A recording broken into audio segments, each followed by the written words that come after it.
On fait 3 ans, ma production va durer 3 ans, 3 voire 4 années, maximum 4 années parce qu'après vous perdez du rendement.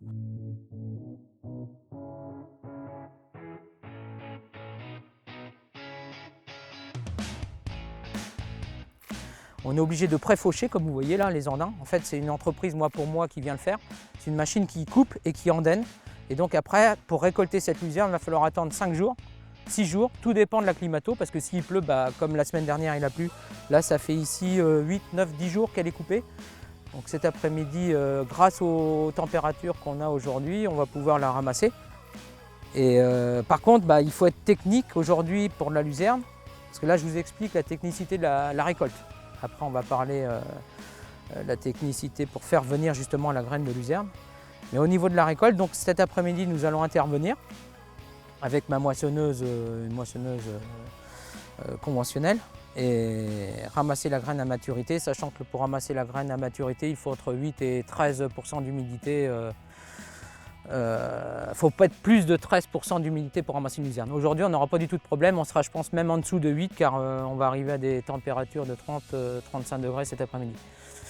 Et d'ailleurs, si on veut que la gousse, parce qu'aujourd'hui la gousse de luzerne, comme vous pouvez le voir ici, pour qu'elle se batte bien, il faut au moins une bonne somme de température, il faut qu'il fasse très chaud.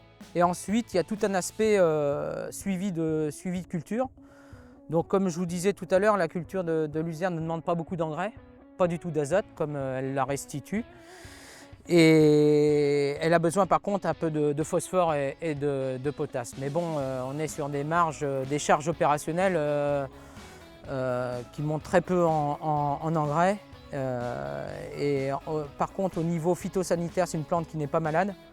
Par contre au niveau insecticide, là on a des soucis, surtout avant de juin à juillet, avant la floraison et après la floraison. Cette année on va avoir une belle production parce que la climatologie était là et les insectes n'ont pas été trop là. Parce que les insectes ils sont là quand il fait très chaud.